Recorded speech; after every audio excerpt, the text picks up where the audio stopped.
É isso. Então, hoje eu vou puxar um pouco mais essa conversa. A Inês está aqui também para complementar, né? Então, Inês, mais uma vez, se quiser me interromper qualquer hora, fique à vontade. E vocês também, se quiserem tratar alguma dúvida que vocês tenham, uma questão, um depoimento que vocês acham que é relevante ali pelo assunto tratado, fique à vontade, ou pelo bate-papo, ou levantando a mão no Zoom ali para abrir o microfone. E é isso, e começando justamente com o bate-papo, se vocês puderem colocar, escrever de onde vocês são, tanto geograficamente quanto em termos profissionais, né, de organização. Se quiserem compartilhar também o LinkedIn de vocês, a ideia é que a gente possa trocar, né? Não ser só uma palestra de informação, mas também uma troca entre a gente e contatos potenciais ali, se vocês acharem que faz sentido. Então, por favor, mandem lá no bate-papo, nome da organização, né? Onde vocês ficam. Não comentamos, mas Inês e eu estamos em Curitiba, sediados em Curitiba. Como eu falei, eu sou francês, a Inês era é carioca, com coração em Recife, e aí o corpo dos dois ficam ali em Curitiba, né? Bem, uma mistura bem grande. Adorei. E aí, junto então com a mensagem ali de vocês, de identificação no bate-papo, temos uma primeira pergunta antes de apresentar a agenda e o assunto também, que é qual que é o maior desafio que a sua organização, né? Então, a empresa, a organização sem fins lucrativos, a secretaria, qual que é o maior desafio que ela encontra em relação a dados? Aí, se alguém quiser abrir o microfone, pode ser falado diretamente. Qual é o maior desafio, qual é a maior dúvida que vocês tenham a respeito, né?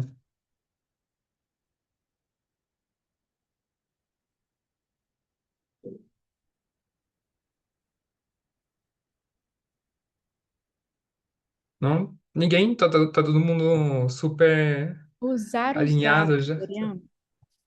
Oi, fala, Samuel. Acho que usar os dados é o maior desafio. Usar os Usar dados? essa organização depois, né? Para tomada de decisão. Entendi. Você fala em termos de manipular o dado ou usar no sentido Em de ter tomada de um dado, uma decisão mesmo. informação? Tá, Isso. beleza, legal. Aqui Alguém mais? o maior desafio aqui, no caso, para a nossa realidade de projetos de desenvolvimento rural, resiliência climática com comunidades rurais, o principal desafio, no caso, é a própria coleta das informações. Essa coleta de dados, tendo em vista que as famílias já estão bem cansadas de diversos diagnósticos, várias entidades que passam ao longo do tempo, seja IBGE e etc, etc. Então, assim, já é uma relação bem cansativa e a gente precisa ter muita criatividade para coletar essas informações que são importantíssimas para que a gente possa avaliar bem as nossas políticas públicas e tomar as decisões, né? Então, acho que o maior desafio para mim aqui, no caso, são esses dados junto às famílias. Sempre vai ser um grande desafio aqui para a gente, certo? Hum, faz todo o sentido. Obrigado por compartilhar também, Humberto. Então, a gente vai abordar um pouco esses assuntos e mais, né? A primeira coisa que já vamos tratar é o desafio. Aqui, desculpa, gente, eu deixei a versão de impacto, mas é o desafio da gestão de dados de modo geral, né? No terceiro setor e nos outros setores. Então, de novo, né? A gente puxa desse setor. Aqui a ideia da apresentação é poder generalizar para outros também. Depois a gente vai olhar um pouco sobre como simplificar isso, né, facilitar o acesso, a coleta, a análise também, e como que a IA pode intervir nesses momentos também para ajudar.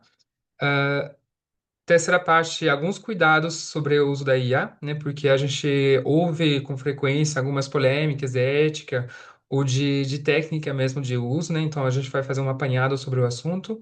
E o último ponto é sobre como usar esses dados no sentido de criar narrativas que fazem sentido e que possam traduzir com mais clareza as conclusões, né, dos resultados.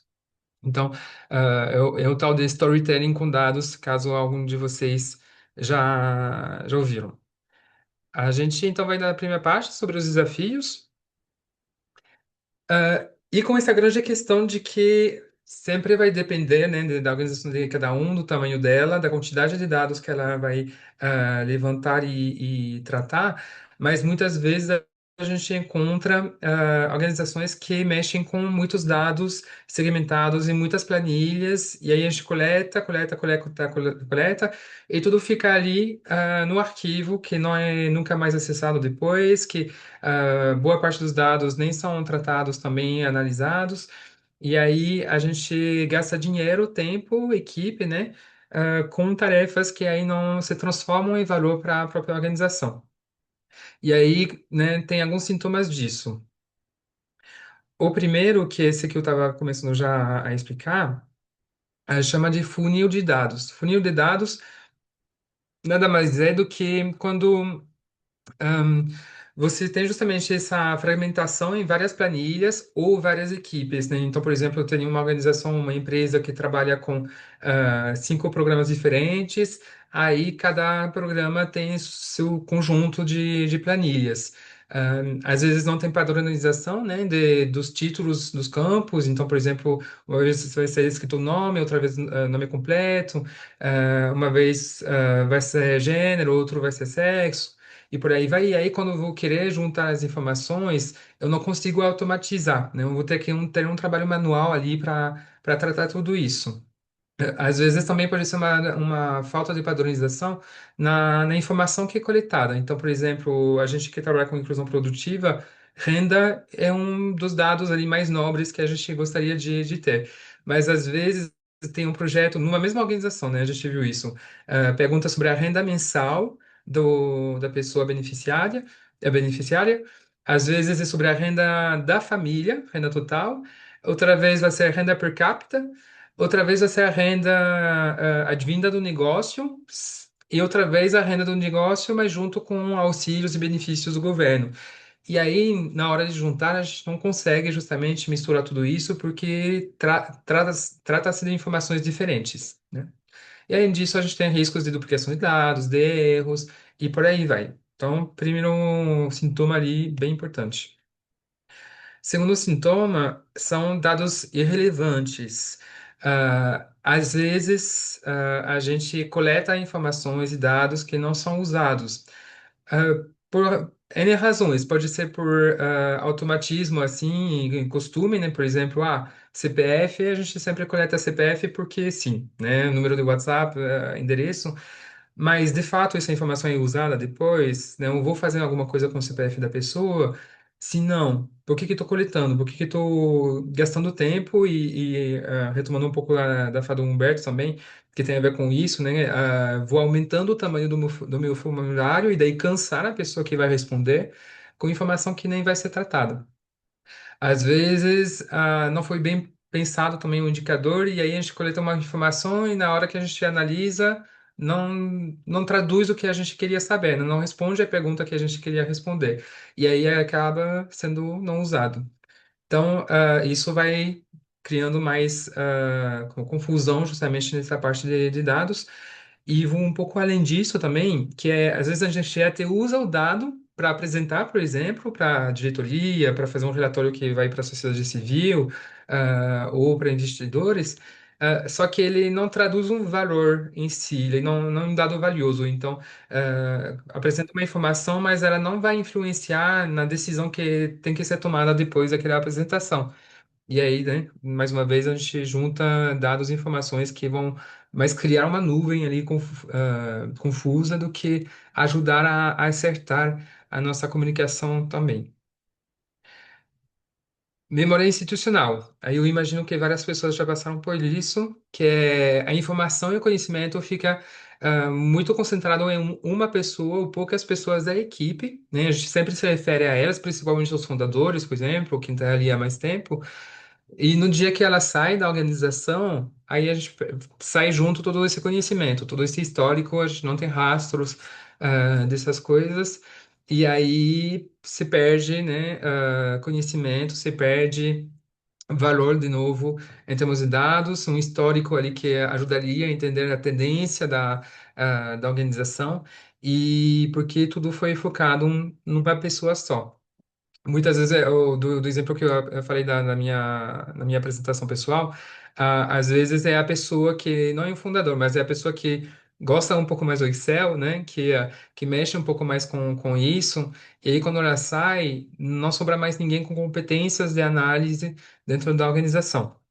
Então, é um desafio que a gente vê bastante no terceiro setor, principalmente em organizações também que não têm condições ou estruturas informáticas, né, de ciência de dados, de análise de dados, ah, onde as competências da equipe são mais voltadas para a operação e a gestão tradicional, né, financeira, contábil, em si.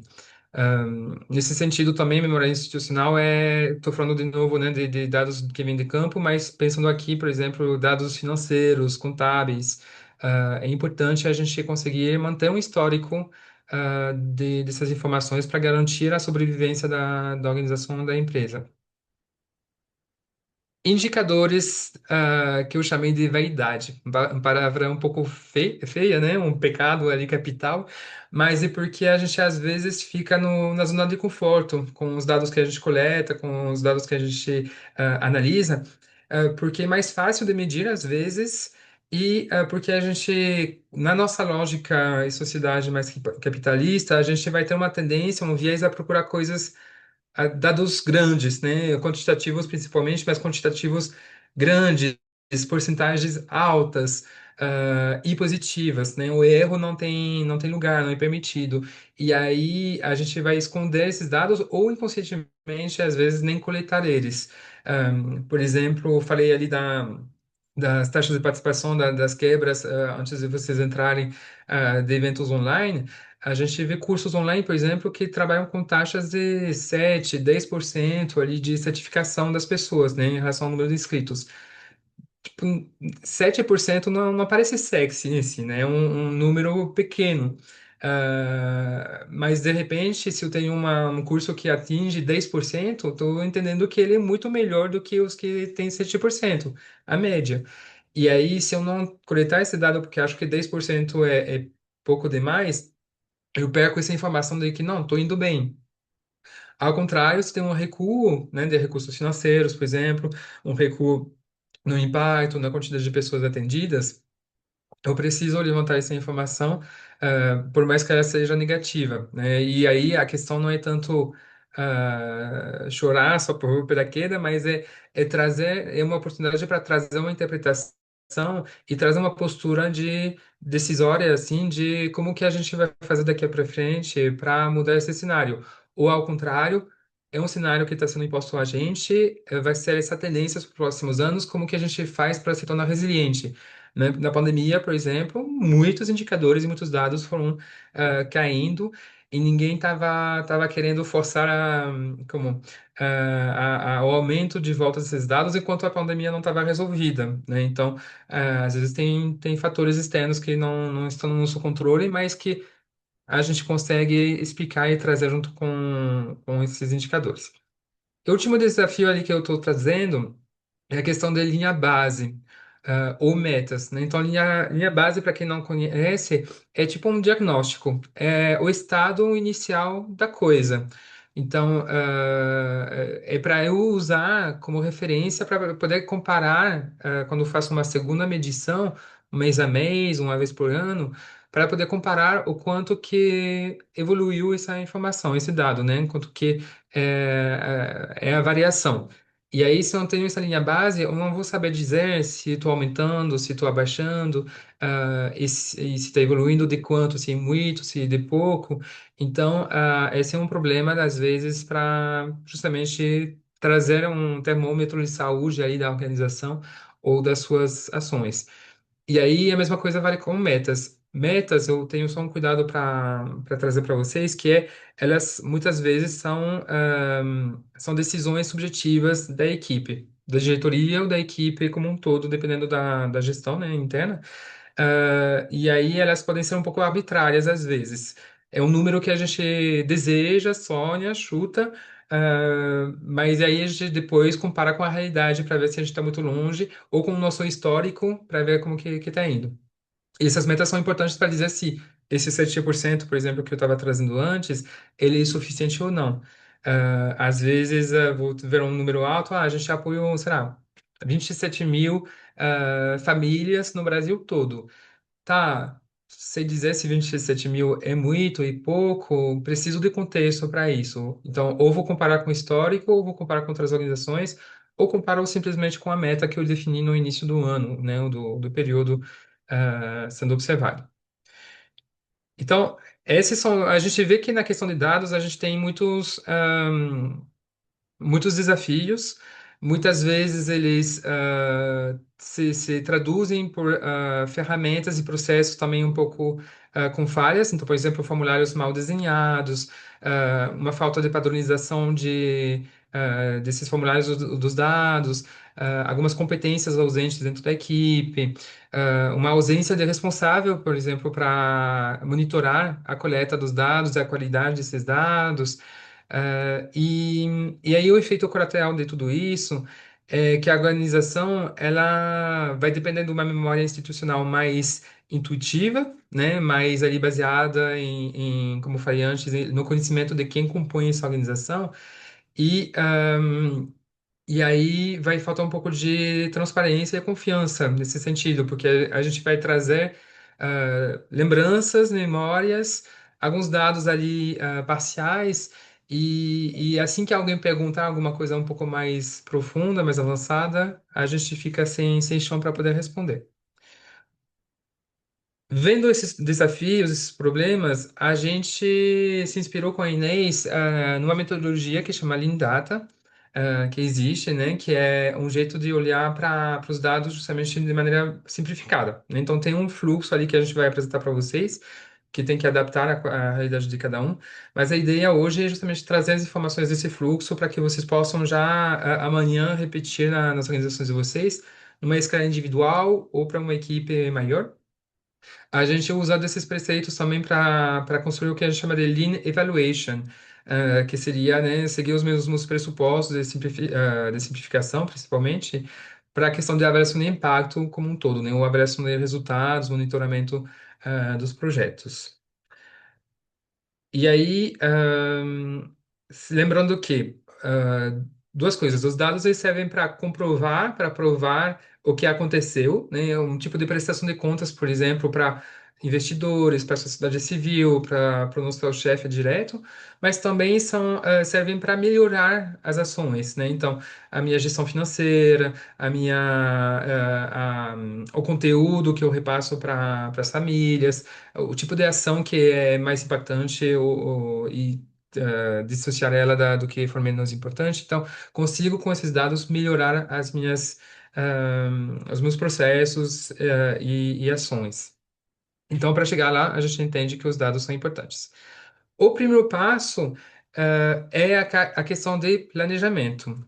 Então, planejamento é realmente olhar para a pergunta, né? Eu tenho uma pergunta central da qual que eu quero responder. A minha organização é financeiramente sustentável? A minha organização está mudando a vida dos meus beneficiários? A minha organização está em boa saúde operacional? A minha equipe está feliz? Pode ser qualquer pergunta. A gente tem que planejar colocando ela no centro e aí definindo indicadores que vão responder essa pergunta. Quais são as informações que eu preciso coletar para poder responder essa pergunta?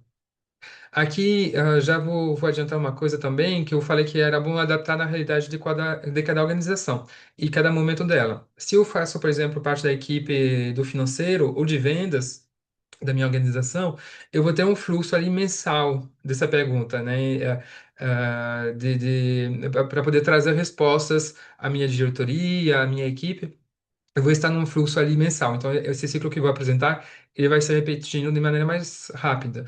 Quando eu estou falando de avaliação de impacto, e principalmente de política pública, eu estou num ciclo ali que vai levar um ano, né, 6 meses, um ano, 3 anos. Então, a lógica às vezes vai depender, né, a aplicação dessa lógica vai depender dessas questões e dessa realidade. Então, no planejamento que a gente decide justamente todas essas coisas. daqui a quanto tempo eu preciso da resposta, quem são as partes a envolver, né? Tanto o usuário do dado, então quem que vai consumir essa informação, quanto o titular das informações, né? Para quem que eu vou perguntar, se é uma pessoa física ou se são dados que são disponibilizados em outros espaços, instâncias, né? Então, por exemplo, marketing digital. Ah, vou pegar lá das plataformas de redes sociais, vou pegar lá do Google Analytics, não preciso entrevistar ninguém, né? Então, no planejamento que a gente já responde um pouco a essas premissas. E junto com isso também os recursos internos. Equipe, né? Qual que é o nível de competência da equipe, quem que vai fazer o quê, e ferramentas. Vou usar uma planilha Excel, tenho acesso a um Power BI, tenho acesso a um sistema de gestão unificado ali dentro da organização, e quais são os limites de cada uma dessas ferramentas. Uma vez que o planejamento foi bem pensado, a gente parte para a coleta. Então, a coleta vai desde a construção dos formulários, quando eu vou aplicar com pessoas físicas, mas pode passar também por a criação, né, para quem tem uma estrutura de dados um pouco maior, a criação de uma API para acessar informações no ambiente externo. Ou, né, como eu falei, entrar nas plataformas e a preparação dos meus dashboards ali, da seleção dos indicadores. Então, tem os indicadores, sei qual tipo de pergunta que eu vou fazer a respeito, tem o meu cronograma ali de quando que eu preciso dessa resposta, de coletar essa informação, com quem preciso coletar, então vou fazer essas ferramentas, criar essas ferramentas de coleta. Já depois, como eu falei, eu vou entrar na questão da IA, né, para cada etapa. Aqui eu vou fazer só um resumo desse processo. Depois vem o tratamento. O tratamento tem a ver com a limpeza, a organização dos dados que foram coletados, para deixar tudo bem redondinho, para poder justamente aplicar análises estatísticas, para poder aplicar cálculos e métrica, se certificar que dados não estão duplicados, que eles correspondem à realidade que eu quero medir. Falando em medição, aí vem a análise. Então, a análise e a interpretação dessas informações, né? Quais são as tendências, os padrões, a média, o número máximo, mínimo, enfim, essas análises elas vão trazer interpretações e conclusões para poder justamente tomar uma decisão mais para frente. A quinta etapa do processo, depois de analisar, é a visualização. Como que eu vou disponibilizar e mostrar esses dados? Vai ser um relatório escrito, vai ser um dashboard ali com interativo, vai ter gráficos, é um infográfico em si, é um cartaz, é um post nas redes sociais, é um texto que eu vou apresentar no evento. Tem vários ambientes para fazer essas apresentações de dados, né? Então, a visualização é uma etapa importante para entender que tem que ser adaptada para quem vai consumir essa informação e o momento que ela vai ser apresentada. Não tudo se torna um relatório de 60 páginas, não tudo se torna um PowerPoint também com gráficos, a gente tem outras ferramentas à disposição para isso.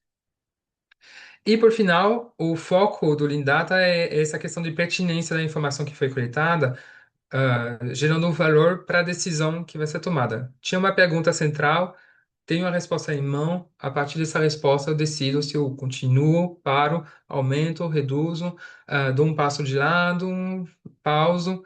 Enfim, a questão ele central é que o dado precisa servir para uma decisão, tá? Ah, Se matou uma curiosidade, é ótimo, mas num nível de organização, de business, né, e de gestão, é melhor você voltar, servir a alimentar uma decisão. Até aqui, tá tudo bem? Tem alguma dúvida? De novo, fique à vontade para compartilhar no bate-papo se tiverem, tá? E aí, como que a IA justamente pode ajudar a gente, acompanhar a gente nesse processo todo?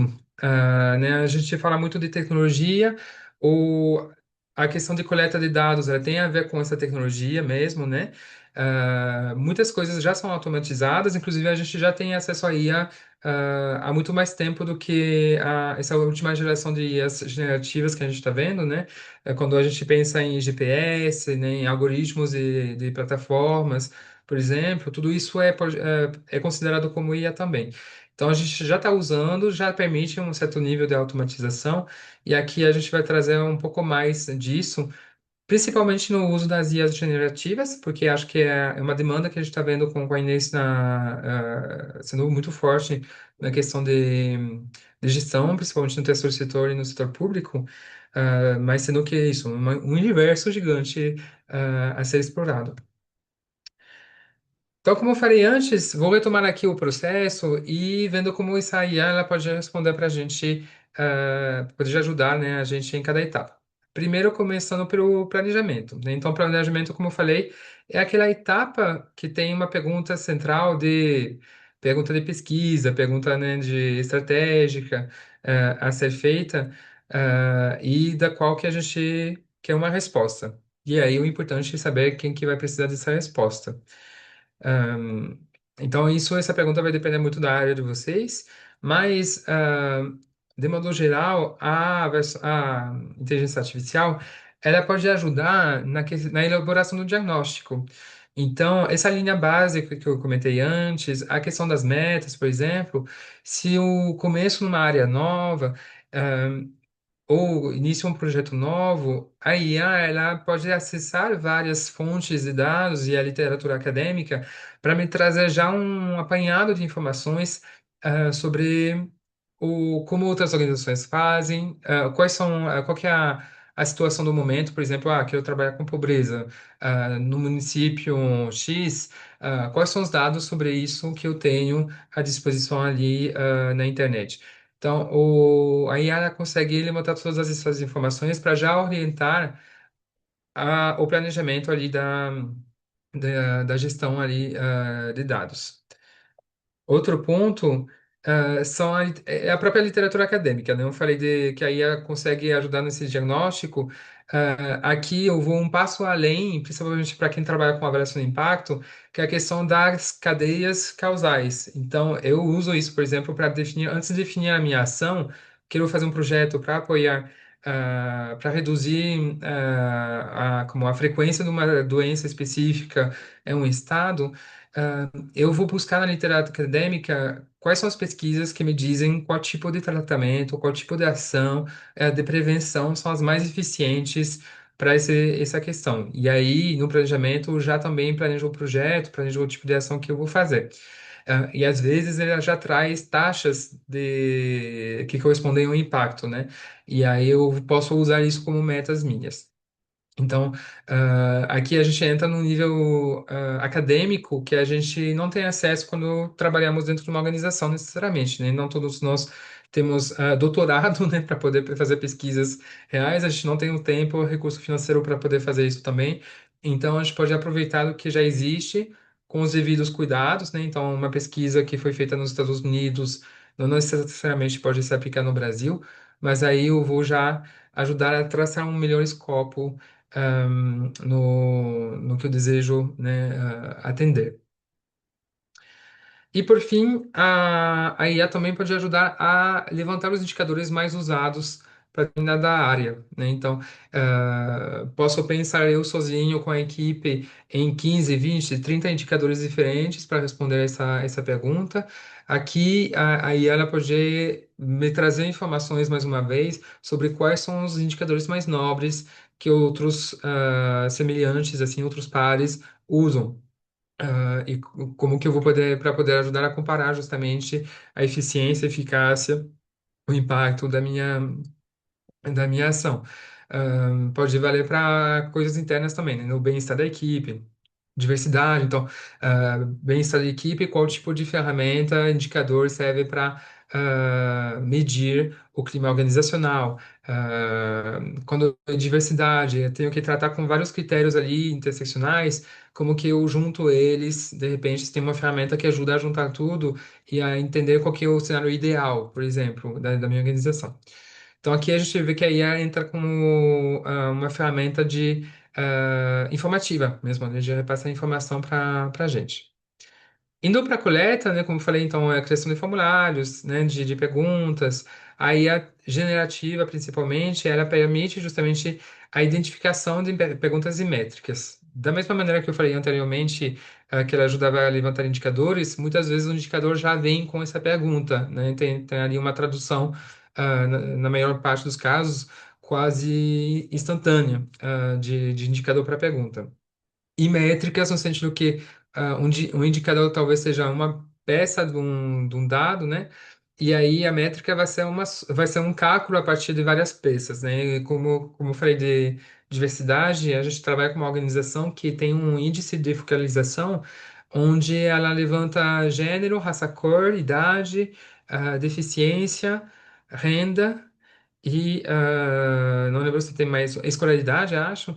E aí, com esses cinco, seis indicadores, ela monta uma única métrica com cálculo e pesos assim, que pertencem a essa organização para poder acompanhar com mais facilidade, né? Então, aqui a gente tem uma ferramenta que ajuda a não recriar a roda e, ao contrário, usar da inteligência coletiva, né, que já foi realizada até então. A IA também pode auxiliar na criação dos formulários, né? Você pode pedir para ela criar o formulário com as perguntas, com as premissas que você espera. Ela pode auxiliar para quem tem acesso a IAs um pouco mais sofisticadas, a agentes ali, e incorporar isso dentro do site. Ela mesma pode ser o próprio formulário, entre aspas. Ela pode fazer uma conversa com o seu usuário, e coletar as informações durante essa conversa, né? Conversa entre aspas. Mas ela se torna a própria ferramenta de coleta de informação. E aqui vou trazer nas próximas etapas do processo também alguns exemplos de prompt para vocês terem na mão. Tem, com IAs generativas, principalmente, tem essa questão de engenharia de prompt. Não sei se vocês já ouviram falar sobre, mas que essa questão de não colocar as coisas pro ChatGPT, por exemplo, de qualquer maneira, né? A gente precisa escrever, é claro, para evitar interpretações diferentes da IA, porque o que, que o algoritmo vai fazer? Ele vai calcular a probabilidade ali de conexão do que você escreveu para ela com outros assuntos. Então, quanto mais informação assertiva você colocar, mais fechada vai ser essa probabilidade, ela vai apontar para um caminho mais certeiro, se ela tem acesso a essas informações. Então, por isso que é importante respeitar, às vezes, uma estrutura de prompt bem específica. A gente tem um e-book, inclusive, na internet, eu pensei nisso, Inês, da gente compartilhar depois, que dá umas técnicas de prompt, justamente, de como estruturar, né? Então, aqui um exemplo. Cria um formulário de acompanhamento semestral da equipe da minha organização. O formulário deve ter no máximo 10 perguntas a serem respondidas pelo colaborador no WhatsApp. E quero coletar dados de identificação, satisfação com as políticas e RH, qualidade da relação com colegas, hierarquia e a saúde mental. Use linguagem simples e inclua opções de respostas padronizadas para facilitar a análise posterior. Então, aqui, por exemplo, a gente vai provavelmente ter um formulário já pronto e eu vou poder adaptar ele também conforme eu sentir necessidade. Na etapa de tratamento, voltando no que eu apresentei um pouco antes, é a etapa mais braçal da análise de dados e da ciência de dados. É aquela etapa que geralmente assusta as pessoas, porque ela, por ser braçal, né, a gente não faz força física, é mais uma força alimentar, mas a gente tem que passar muita raiva. Eu amo o Excel, eu amo os meus colegas com quem eu trabalhei até hoje, mas às vezes a gente se frustra, né, justamente com a questão de falta de padronização dos dados. Então, me escreve São Paulo com certinho, me escreve São Paulo sem acento, escrever SCP, escrever São Paulo SCP. E aí, depois disso, eu tenho que padronizar tudo isso. Quando são 10 pessoas respondendo, tá ótimo. Quando eu começo a apoiar esses 27 mil beneficiários que eu falei antes, já começa a ser um pouco complicado fazer manualmente, né? Então, a IA ela vai ajudar um pouco nisso. Então, aqui eu estou falando de corrigir erros de dados, então colocou CPF com dígitos a mais, colocou, esperava um número e escreveu com letras. Tem a ver com padronizar respostas, né, quando eu quero fazer cálculo de frequência de respostas de um determinado indicador para eliminar duplicados. Isso acontece mais do que a gente pode achar, né, gente?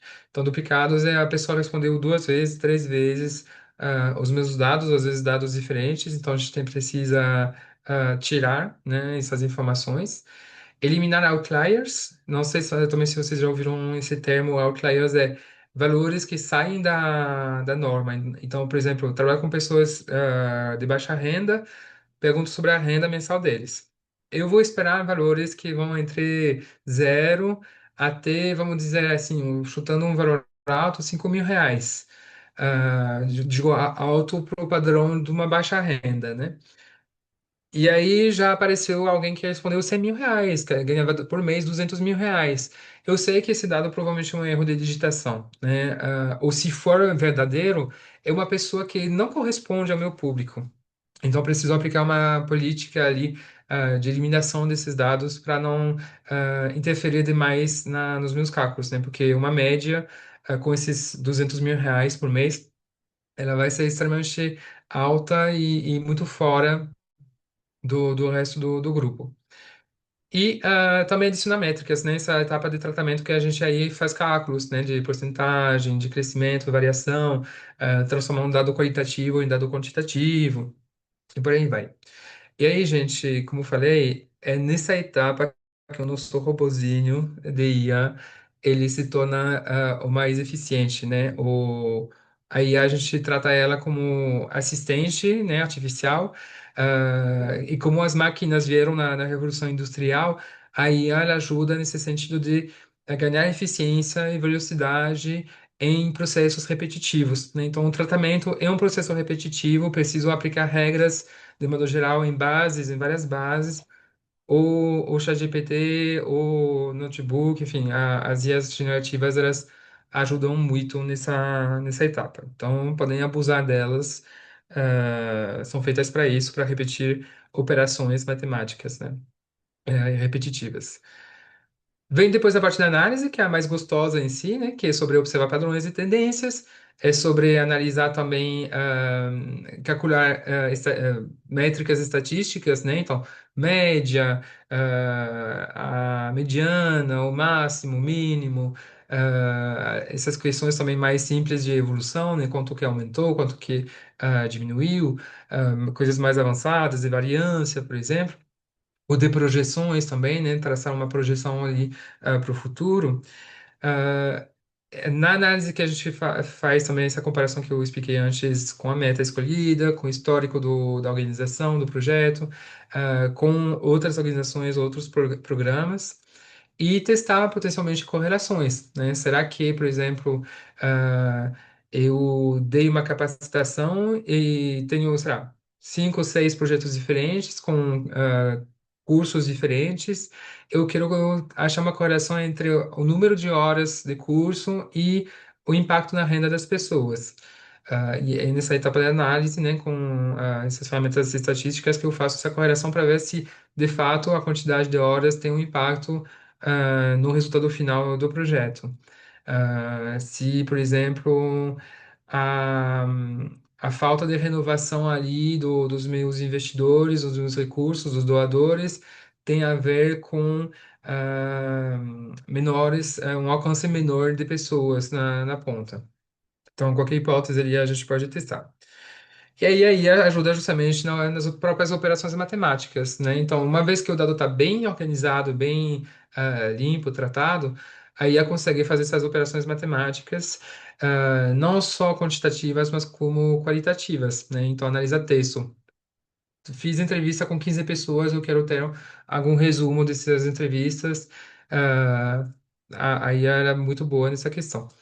E também ajuda na geração de gráficos, né? Então, a gente viu que tem uma etapa de visualização a seguir, mas os gráficos eles servem já na análise, né? Porque visualmente é mais fácil enxergar as tendências, os padrões, e aí ela pode né, fornecer esse tipo de material para vocês, para apoiar as interpretações de vocês. Aqui eu trago um prompt também, né? Então, a seguir são respostas abertas a beneficiários em um programa de educação socioemocional, perguntando o que mudou na sua vida após o programa. Inclusive, essa pergunta é bem legal porque ela vem de uma metodologia que chama a mudança mais significativa, que aí, através de uma única pergunta, a gente vai ver o que que vem, o que que aparece mais na fala das pessoas, né? Então, isso traz já elementos sobre o impacto do projeto. E aí pergunta para IA, né? Analise essas respostas e identifique as categorias temáticas mais recorrentes, quantifique aproximadamente quantas respostas pertencem a cada categoria, selecione uma frase representativa para cada categoria e sinalize se há respostas que indicam algum risco ou dificuldade. Apresente os resultados em uma tabela clara. Eu já fiz isso, por exemplo, com o Cloud, né? E aí trazia tudo já certinho, com porcentagens, com uma análise bem clara, assim, apontando, peraí, aqui tem um depoimento, por exemplo, que sai do comum, e pode indicar algum sofrimento pessoal, individual, né? Aqui a gente está chamando está falando de socioemocional, que precisa de atenção. Então, não necessariamente ele traduz o impacto geral, ele tem a ver com a média geral, por exemplo, daquilo que eu estou medindo, mas já aponta ali uns cuidados para eu tomar ações específicas para isso. De maneira visual, justamente pode representar isso, né? Ou seja, eu tenho centenas ali de depoimentos, peço para categorizar. E aí o processamento da IA ele vai ajudar a quantificar, né, categorizar, dar nomes para os bois, né, quantificar qual que é a frequência de repetição que essas categorias aparecem e essa etapa de pedir uma citação para cada categoria, a gente a chamar aqui de humanização, no sentido de temos dados quantitativos, temos análises, é muito cognitivo e muito racional, mas precisamos trazer também o emocional na análise, trazer um pouco mais de sentido mesmo, né, do que vem da ponta, né, o esses números eles ocultam de alguma maneira em termos humanos. E a prevenção, que era nesse exemplo específico, não precisa colocar sempre, mas de um pedido de socorro, umas respostas que destoam muito negativamente, pode funcionar também positivamente. Ou seja, alguém que tem, no meu caso, alguém que despancou ali uma autoestima lá em cima, dá para usar como ponto de interesse é ser analisado um pouco mais para saber o que aconteceu com essa pessoa e como que a gente consegue replicar isso com outras, né? E aí, né, um tipo de gráfico que pode surgir com isso.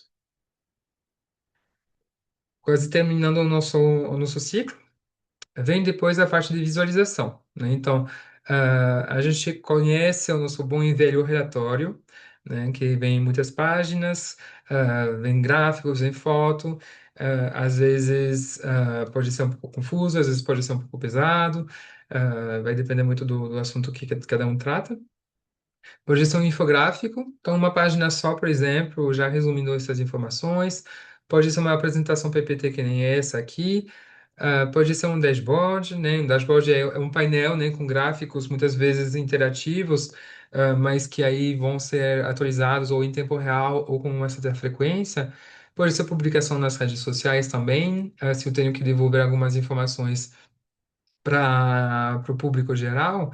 Então, todas essas respostas, essas possibilidades, eles são produtos que vão ser adequados a determinados públicos em determinados momentos, né?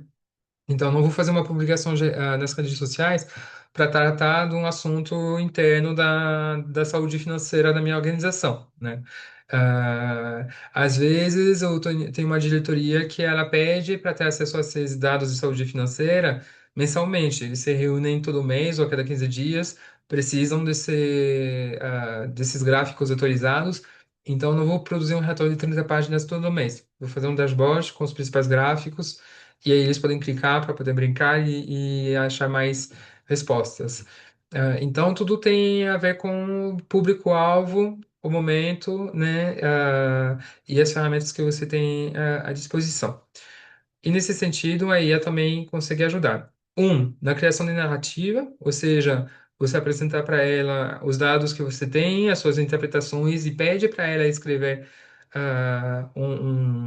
uma narrativa que tem sentido, que conecta as coisas, né, que traz uma lógica ali para ser um pouco mais assertivo e impactante na fala. E quando eu falo isso de criação de narrativa, é capaz de escrever um relatório desses páginas sem pedir para ele, né? Mas aí tem que tomar um cuidado depois na releitura, enfim, tem alguns cuidados que a gente já vai ver. Tem a possibilidade de criar visuais, né? Então, como falamos, gráficos, mas também pode ser gráficos mais originais, mais diferentes, pode ser imagens que representam alguma situação, pode ser um infográfico ali, um esquema, né? Um diagrama ali que junta algumas informações com setas, com fluxos, enfim, um pouco mais não tão quantitativos, mas já interpretativo.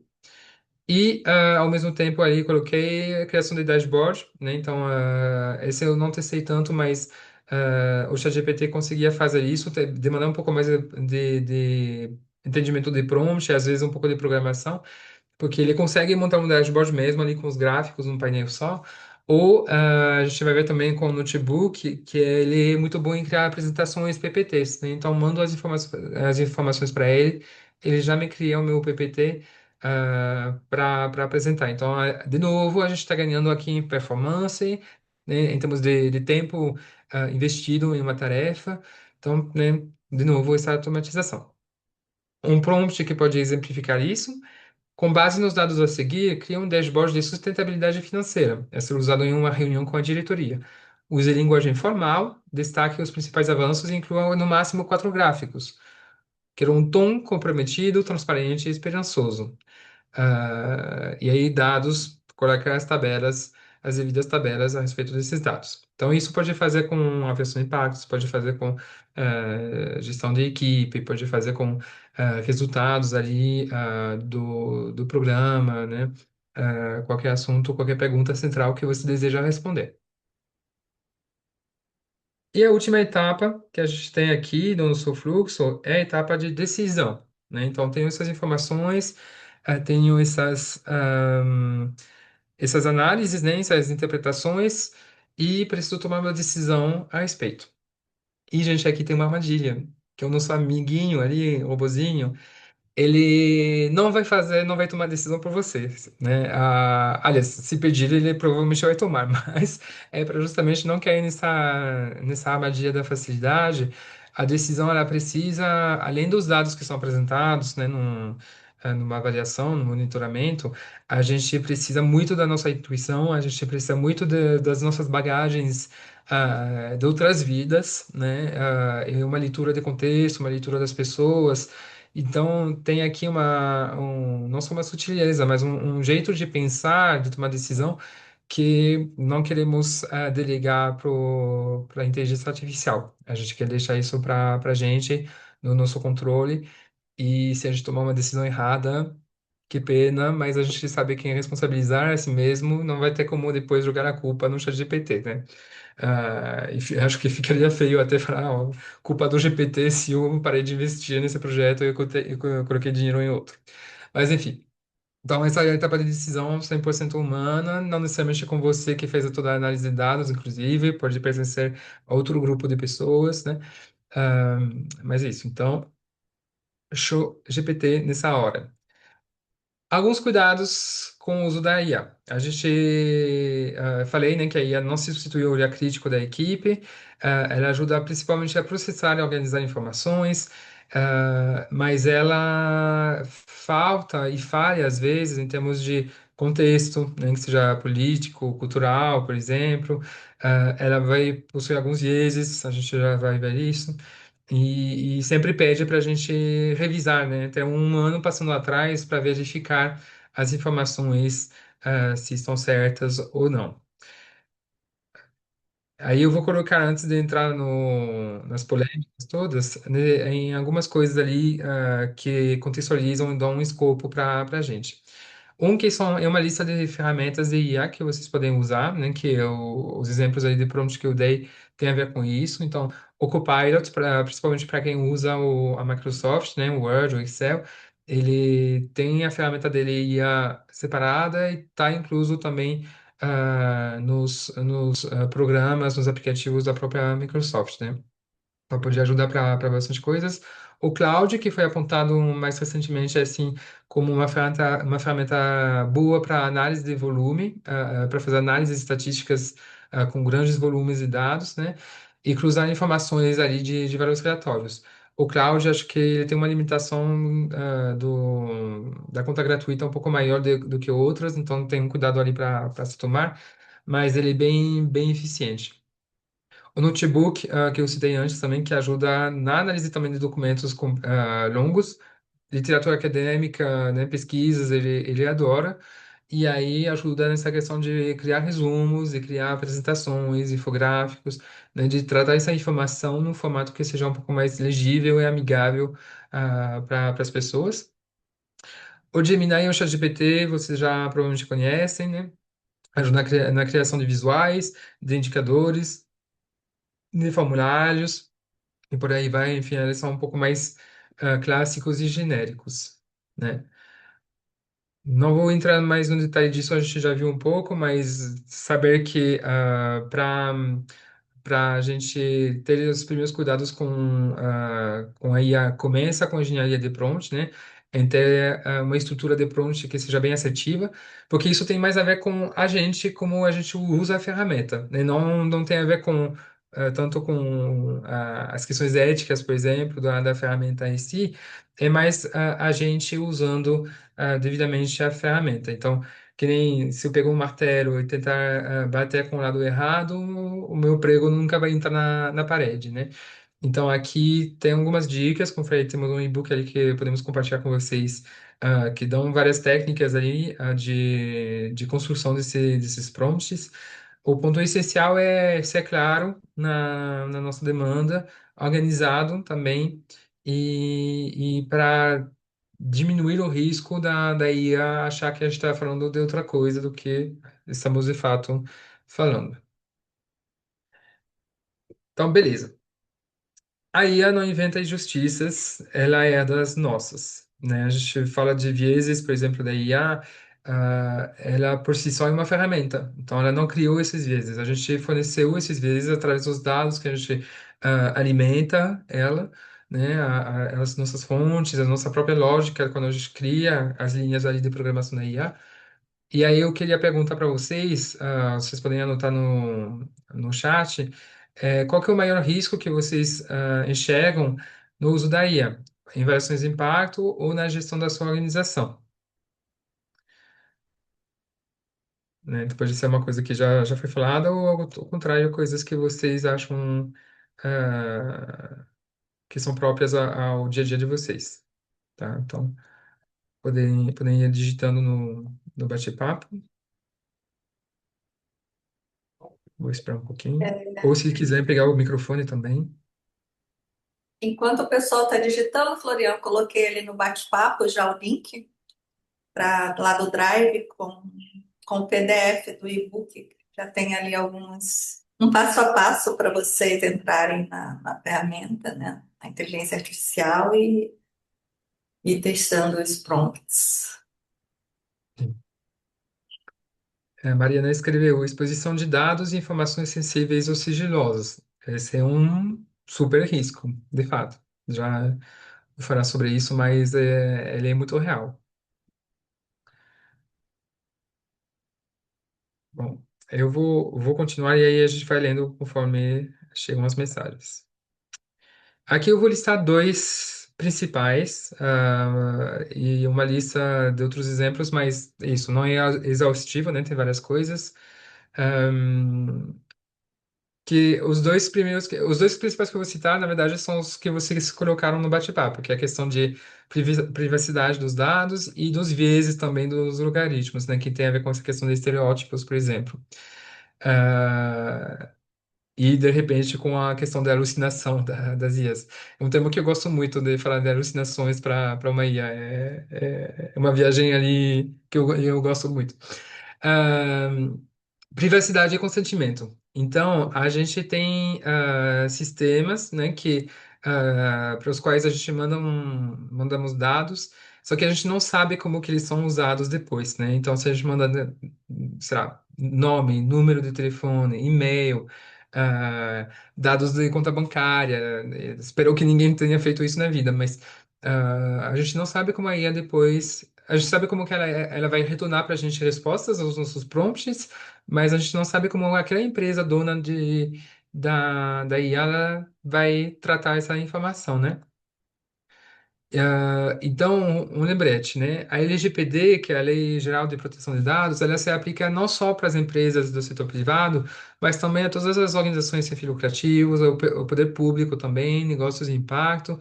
Então, a gente tem que respeitar já essa questão, que já traz, independente da presença ou não de IA, cuidados de segurança, de compartilhamento, de aviso, né, e coleta do consentimento do titular do dado, cuidados de anonimização das planilhas e por aí vai. Então, isso independente da IA, mas fica mais forte ainda no nosso contexto. Esses dados, né, principalmente os dados sensíveis, que são esses que a gente não pode compartilhar de qualquer maneira. Quando a gente trata de problemas sociais, né, de impacto, a gente pode ter dados mais sensíveis porque eles carregam com si graus de vulnerabilidade, né? Às vezes tem a questão de renda, a questão de saúde, pode ter um CEP, por exemplo, que localiza a pessoa dentro de um território mais crítico.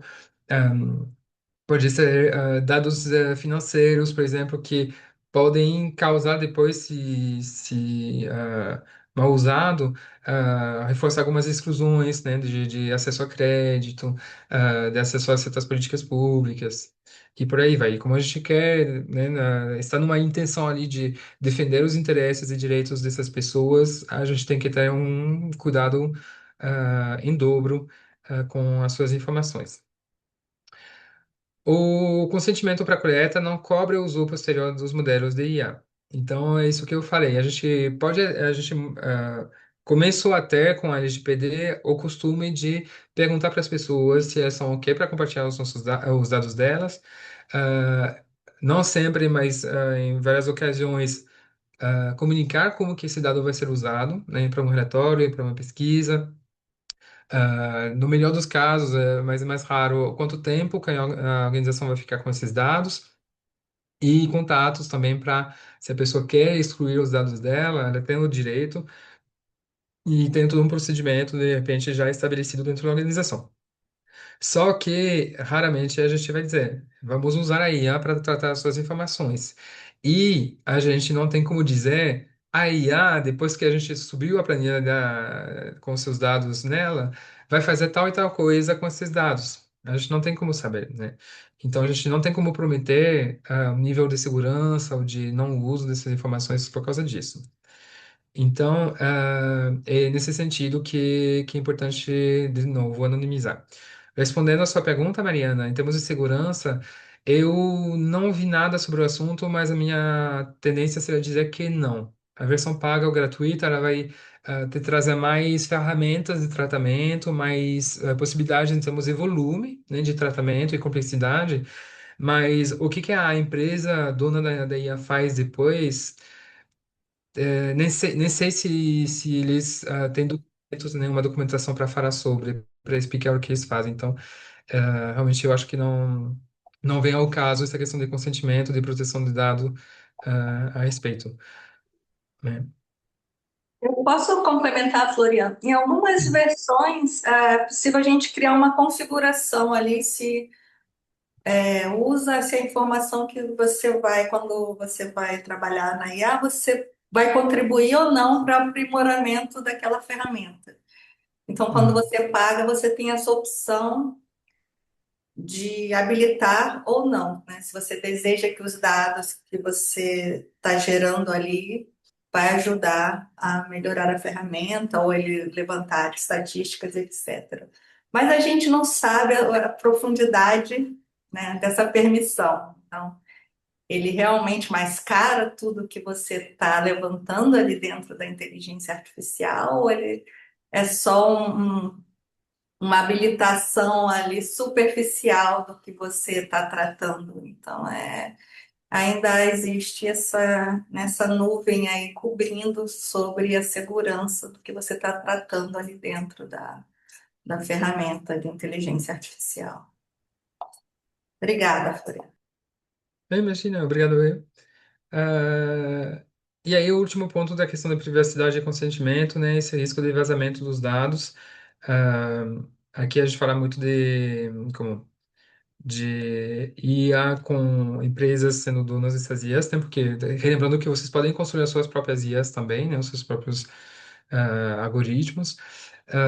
E aí, nesse sentido que eu estava falando antes, são pessoas, a gente trata com dados de pessoas em situação de vulnerabilidade, compartilhar um CEP, compartilhar dados sobre saúde, pode determinar mais para frente, assim, se algum território, alguma família vai receber um apoio ou não.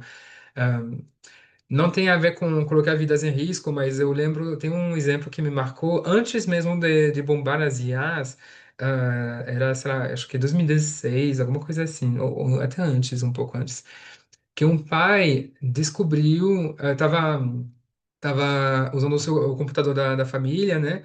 E tava tendo muitas propagandas ali, sobre teste de gravidez, sobre fraldas, coisas assim, bem estranhas. Que as propagandas, né, vocês sabem, já vem com algoritmo também para selecionar. E o que se descobriu é que a filha dele, que estava mais pro final da adolescência dela, comprava na internet produtos alimentícios carregados em determinados nutrientes que não vou lembrar agora, de certas proteínas, vitaminas, que indicam geralmente justamente a necessidade de uma mulher grávida. Então, os dados colhidos, né, pelo computador, para a conexão da família, tinham tratado esse consumo dela, tirado as conclusões ali com os algoritmos sobre uma potencial gravidez e, em resposta, retornou essas propagandas. Então, o pai descobriu que a própria filha estava grávida por causa né, disso, de compras de alimentos, né, de compras de barras, sei lá, proteicas ou vitaminas, enfim. Então a gente não sabe muito bem como que é o dado é feito, a gente não sabe como que ele vai ser exposto, né? Porque aí violou um pouco um pouco não, um tanto, né? Da privacidade dessa mulher também, e expôs, né, a situação dela. Não vou entrar nos detalhes né, porque não sei se era menor de idade ou se já tinha 18 anos, da responsabilidade dos pais na questão da saúde dos seus dependentes. Mas é isso, né? A gente entende que aí tem uma fronteira ali um pouco confusa sobre ética, né? E uso dessas informações. Ah, Florian, posso só contribuir com uma propaganda que eu lembrei algum tempo atrás, não sei quanto tempo faz isso, mas tinha uma propaganda que era um rapaz andando com CPF na camiseta, e aí chegava um CPF dele escrito assim na camiseta, e chegava um estranho e falava: Oi, Fulano, aí dizia o número do CPF, o RG, o endereço dele. Aí ele ficava espantado assim, e aí na conclusão da propaganda era: você não compartilha, né? Aliás, você não anda com seus dados visíveis, então por que que você vai compartilhar isso, né, na internet? Então, se a gente precisa ter segurança, né, com os nossos dados, com o que a gente compartilha, como é que a gente conduz, né, como é que a gente se conduz no ambiente digital, imagina quando a gente está tratando de dados de beneficiários, né, de participantes de políticas públicas, então, de pessoas muitas vezes em extrema vulnerabilidade. É um risco, né? Então, ter esse olhar realmente cuidadoso, né? Principalmente nós que fazemos essas avaliações e tratamos também esses dados. Obrigada. Sim, obrigado. Então é isso. Quando são os nossos dados, a gente é responsável por eles, né? Mas aqui a gente está tratando de dados de outras pessoas e pessoas às vezes muitas vezes em situações aí de vulnerabilidade. O segundo risco que vocês citaram no bate-papo é o viés algorítmico das ferramentas, né? Então, a gente corre o risco de perpetuar alguns processos, né, sistêmicos de exclusão. Dei esse exemplo do score da análise de crédito, porque os bancos, por exemplo, as soluções financeiras ali, elas já têm um jeito de tratar uma pessoa pelo score, né, pela pontuação que ela tem de consumo. E às vezes não é dado que ela coleta diretamente com a pessoa, ela coleta com outros aplicativos ali de pagamento de conta, né? Então, às vezes, a pessoa nem sabe que ela tem uma pontuação, um score naquele banco. E aí, quando a gente quer apoiar um grupo ali mais vulnerável, mas dando acesso a créditos facilitados, Se a gente usa uma IA que repete os mesmos algoritmos, a gente vai repetir a mesma exclusão de sempre, né? Então aqui a gente tem que questionar essa IA. E tem a ver com o modelo dela, de como que ela foi treinada, né? Então todas as IAs não são iguais nessas questões. O cuidado com generalização precipitada também, né? Então, um viés ali de generalização, quando os dados que são usados para alimentar a IA pertencem a outros grupos, ou territórios, e aí a gente usa as conclusões, ou não só as conclusões, mas o algoritmo que foi treinado com essa população para tirar conclusões sobre outra, né? Então, se eu atendo uma população indígena, qual que é a chance que o ChatGPT vai saber sobre, tipo, o detalhe de projetos e programas ali de atendimento a uma população indígena, e a eficiência desses projetos, dessas iniciativas específicas, versus, né, o quanto que ela vai me trazer soluções que funcionam com a população global, que vive né, em cidades com uma economia pulsante ali, pode correr o risco ali de enviesar as respostas, né, e as análises dos dados a respeito disso. Aí a inteligência artificial torna o erro como resultado o silêncio, além de buscar a autoconfirmação. Então, se eu mando uma coisa errada para ela, ela vai tratar como se fosse um dado, sem julgamento de se está errado ou não, e vai trazer para mim, então, tipo, o mesmo viés com os quais os dados vieram. Ou às vezes nem vai comentar sobre, né? Se uma coisa não é legal, de repente ela não vai colocar, porque a gente já passou por essa. Imagino que vocês já passaram por isso, de escrever alguma coisa para o ChatGPT ou para outra IA, e ela comemorar com você o fato que, nossa, que texto incrível, né? Que análise interessante que você fez, nossa, arrasou.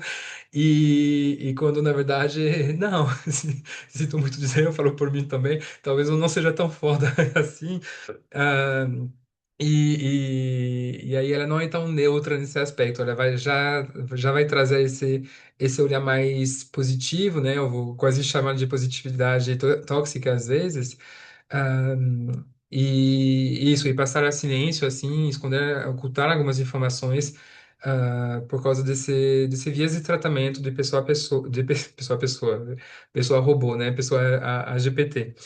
Então, então, tem esse viés que tem a ver com como ela foi treinada e como que a gente alimenta com os nossos dados também. Então, tem os nossos próprios vieses, né? Que quando a gente coloca como no ChatGPT, a IA vai repetir. Então, por exemplo, teve um workshop que eu participei que chama Equidade nos Dados, que eu amei,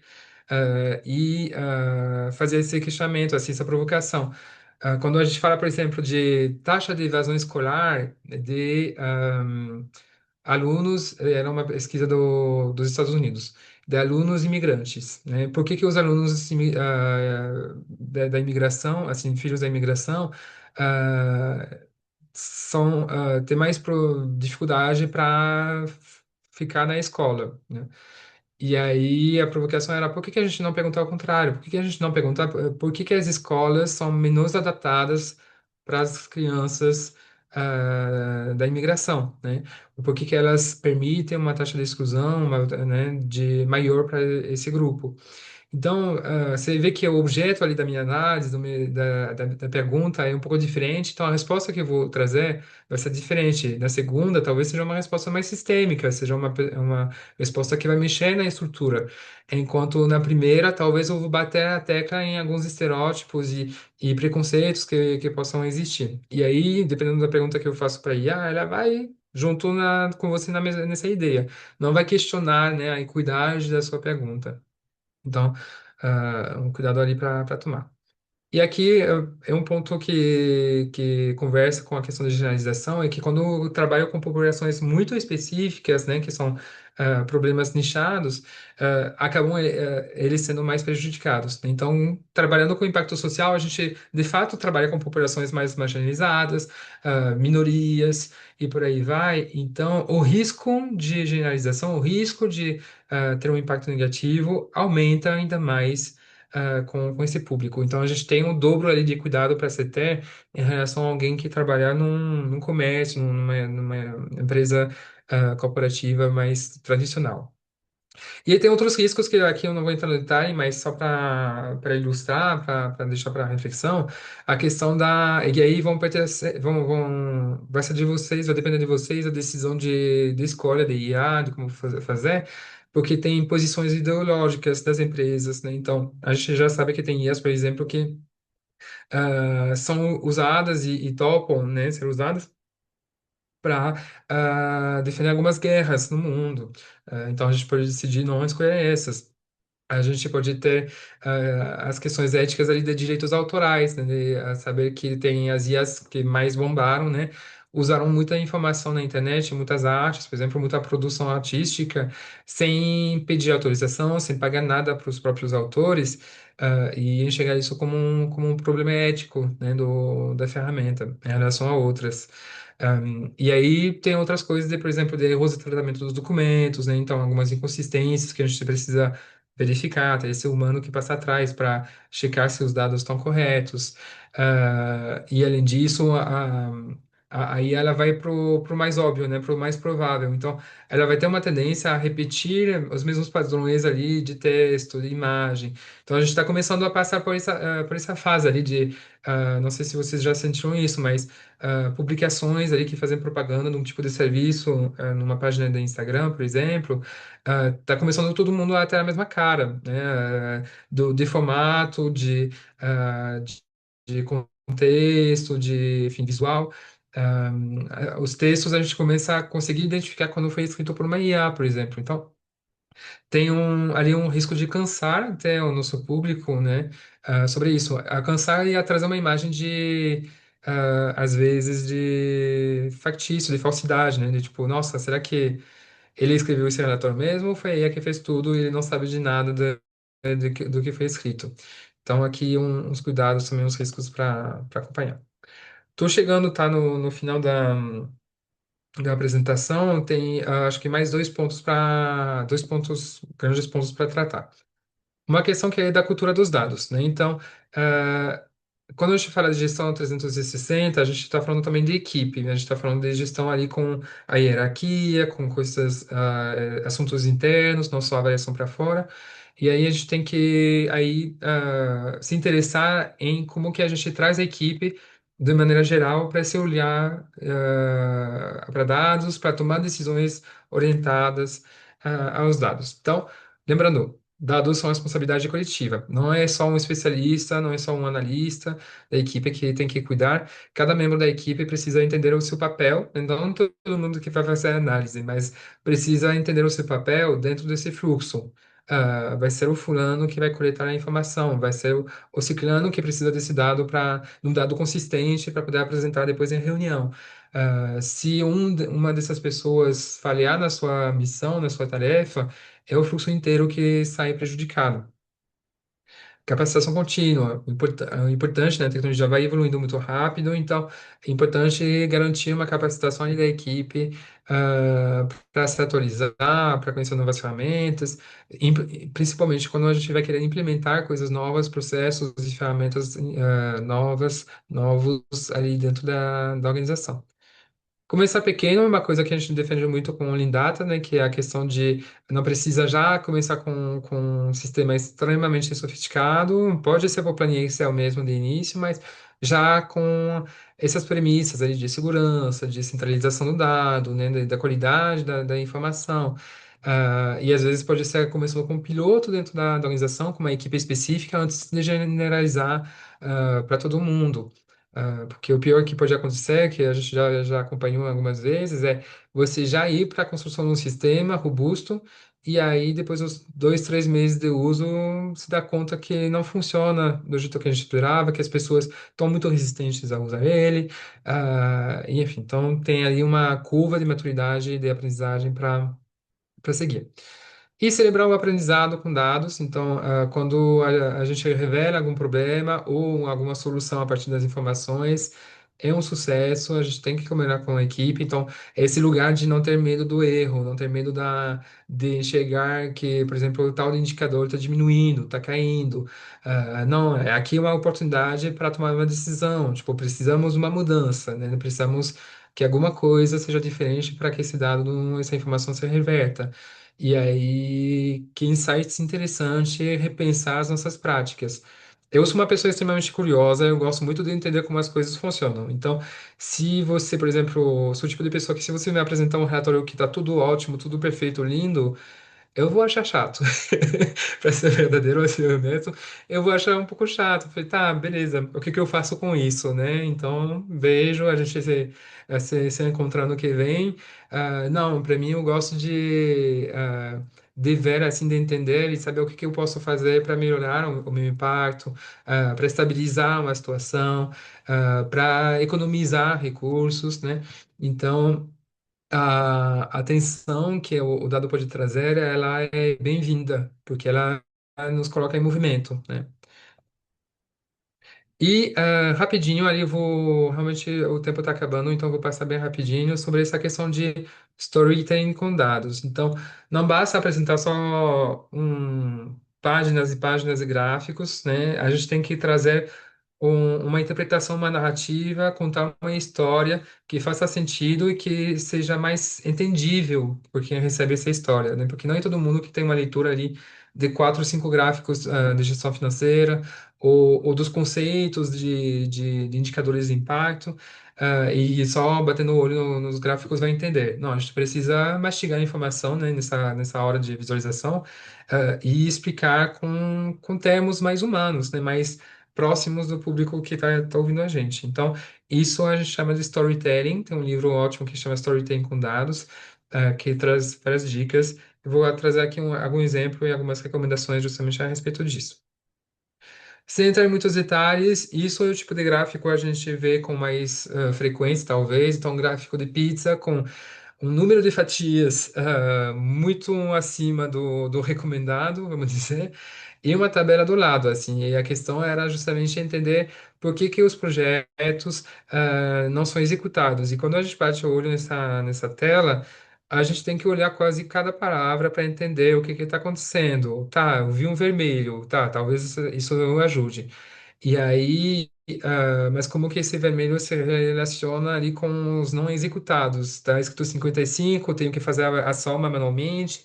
Enfim, é pequeno, não é prático para ver.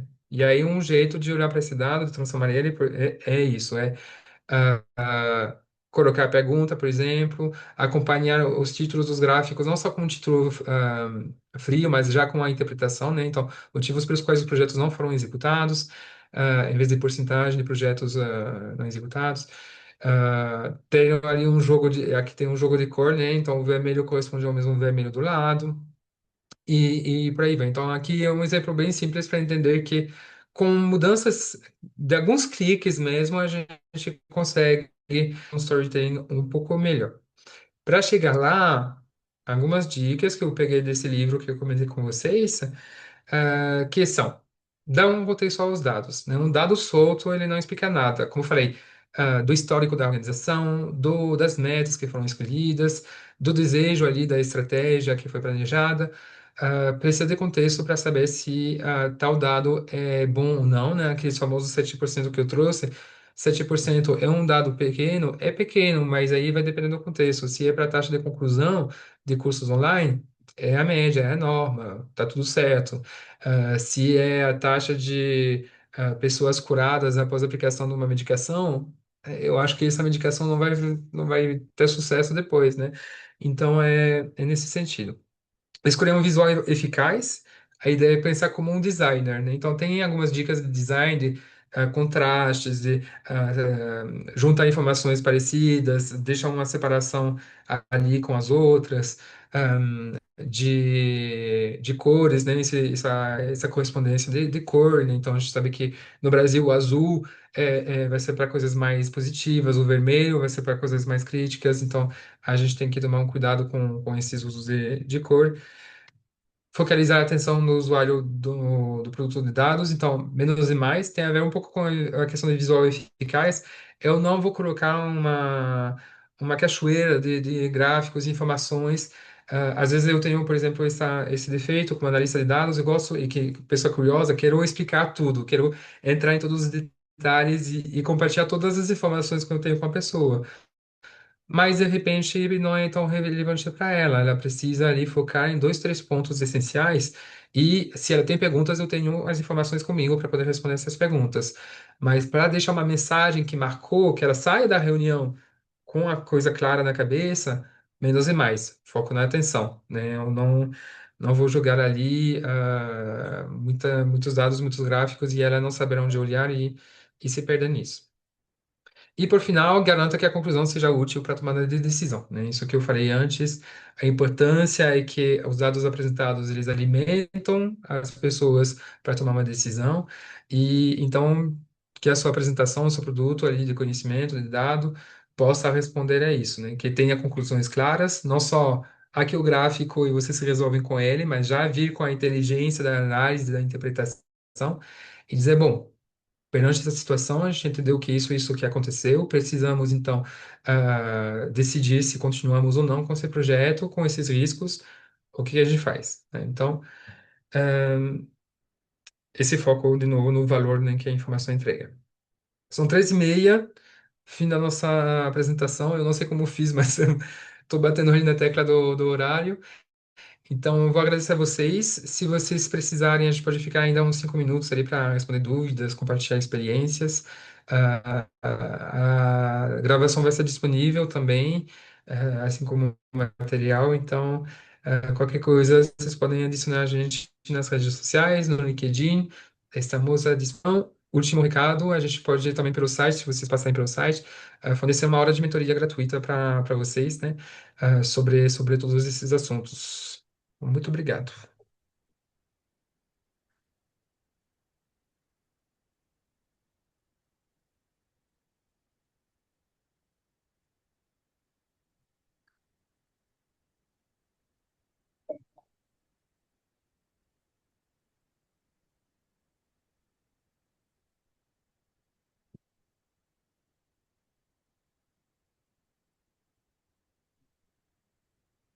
Imagina, Mariana, muito obrigado pela participação.